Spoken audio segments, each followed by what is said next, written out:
So, today I was feeling kind of burnt out from my deep dive analysis type video, and since you guys seem to enjoy my meme content just as much, if not more actually, than my other kinds, I thought I'd make the ultimate anime tier list. I went into Tier Maker and found a list of the top 50 most popular anime on MyAnimeList. Top 50 best just wouldn't be fun, but with 50 most popular, you've got some bad apples in there, so it's bound to be exciting. Now, before we get into this, I'd like to mention, of course, that this is in no way a completely objective take on these anime. I'm simply here to entertain, and that is what I shall do. Now let me take a sip of this energy drink real quick.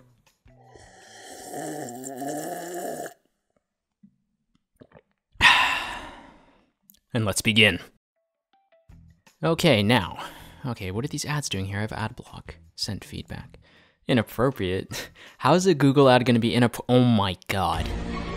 Google really knows what they're doing over at that headquarters. Wait, let me check this out real quick. Shoot. Okay, now let's start. And, okay, what are these doing? Oh, well, actually, no, we can't. We have to. Actually, no, let's keep that there. Not even joking around here, but High School DxD deserves a spot in the Goaded category. There's simply no other ecchi anime that will ever be more iconic than High School DxD. The reputation it's built is absolutely iconic. It's just perfect. Okay, next, let's take on everyone's favorite. Where is it? Oh, here we go. Oh, it's alright. Look, Sword Art Online Season 1 is notorious, but in all honesty, the first part was a pretty interesting and original, at the time, isekai. Asuna is a vanilla, but still great waifu. Kirito was a cool, overpowered protagonist. But dear god, Season 2, god, where is it? Ugh. Yeah, you get a spot down here in your own little category, sitting in your own little tier. May you rot in the deepest dungeon of the deepest recesses of the... Okay, and actually, come on, let's get rid of this category here. Who we kidding? Come on, we're veterans. OG Naruto would be goated, it would be a masterpiece, if the 90 episodes weren't, like, entirely filler. Naruto Shippuden is actually in a similar situation. It's kind of like that, you know that Grammarly ad you're getting everywhere on YouTube right now? Not on my videos, of course, because I'm not monetized. Oh my god. Naruto Shippuden is just like that. It's unnecessarily stretched out. I mean, the entire last, like, 250 episodes of the show is just the 5th grade Ninja War arc. Like, just one arc. Plus a lot of filler, like... This sentence is grammatically correct. That is wordy. Okay, actually, let me make a new category here.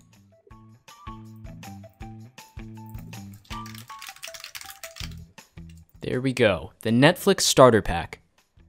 The shows that you watch at the very beginning of your anime journey, thinking they were really gas, really good, but as you moved on from the platform and kept watching more shows, you realized they weren't all that great. Not bad, but not really that good either. Let me see, what deserves to go on here?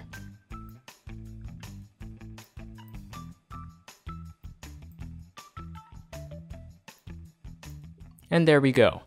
You might disagree with this, but if you do, just know you might need to watch some more anime.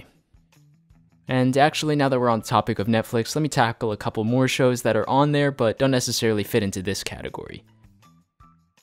No Game No Life. It's a pretty interesting isekai, very overpowered main protagonist, it's got a bit of ecchi to it. Honestly, there's not much to complain about.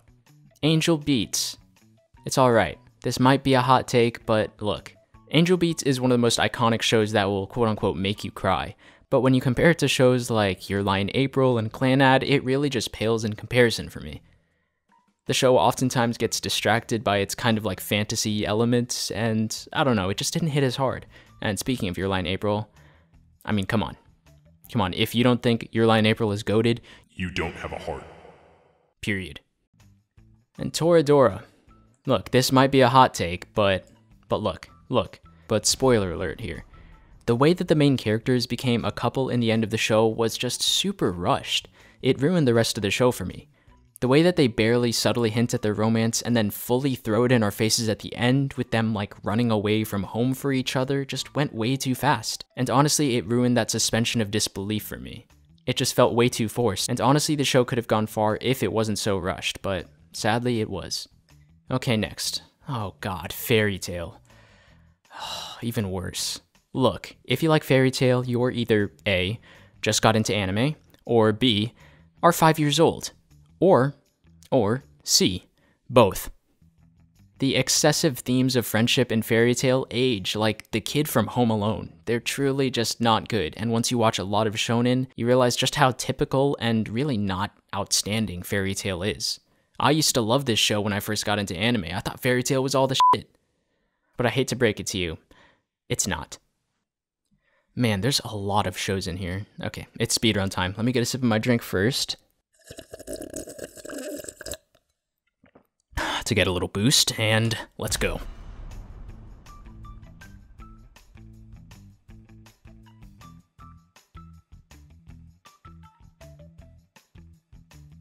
Oh, what the heck? How did this one escape the Netflix starter pack? Come on, get back in there.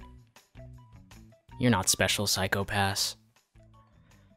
Okay, we went through a little speed run. Let me explain all these choices. Hunter x Hunter. I mean, you can't complain with this show. I mean, it's got a bit of problems with pacing in the Chimera Ant arc, but other than that, it's really just astounding. I'm no fanboy or anything. I wouldn't even put it personally in my top 10, but you have to recognize game when it's there, and I mean, the show is incredible. Code Geass. Honestly, this show would be great if the ending weren't so absolutely incredible. I mean, there's a reason that pulling a Lelouch is like the ideal for any main character in an anime nowadays. There's a reason that Lelouch is the top character by far on MyAnimeList. The ending makes Code Geass just absolutely goated.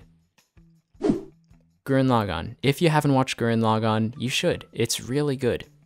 I mean, there's not much to say. If you've watched the show, you probably agree with me. Future Diary. I watched this a long time ago, but I remember it being pretty interesting. I mean, among dark anime at least. It wasn't afraid to stretch those boundaries, and it had a pretty interesting plot at that. It got kind of crazy at the end as well, and I don't know, it kept me interested throughout. Bleach, again, is classic because it's of course one of the big three, but the filler is just absolutely horrible. Bleach is arguably even more notorious than Naruto for the amount of filler in it, so I did have to demote it. Tokyo Ghoul? I mean, it was one of the most popular anime of the 2010s, easily, but along with the performance of Season 2, it really just doesn't stand the test of time very well. Erased. Erased used to be all the talk, but similar to Toradora, the ending just did not seem to fit perfectly right with the rest of the show. Leading up to the finale, the tone is really great, but then it seemed to get kind of rushed into making a main bad guy for the show, and to me, it just didn't sit right. Elfen Lied. Lied? Lead? Lied? Dude, I don't... The only thing I can honestly remember about this show is that the first appearance of this girl, she's blowing up heads and she's naked. That's honestly all I could tell you about this show. It really just was not very memorable for me. Oh, but I love it. It has such dark themes. Yeah, okay, I didn't. Sorry. I can't like every show you guys like. High School of the Dead. Oh, I mean, like, the show isn't good, but just look. Just look at that. Yeah, come on, guys. Yeah, let's go.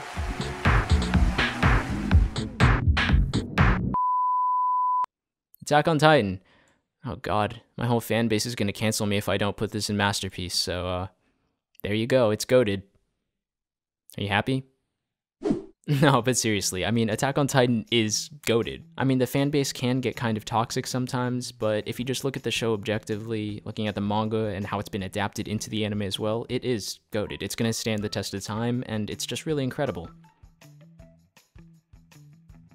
As always, this has been the Anime Culture Corner. I hope you enjoyed the video. Don't forget to like and subscribe for future in-depth show, manga, and character analyses.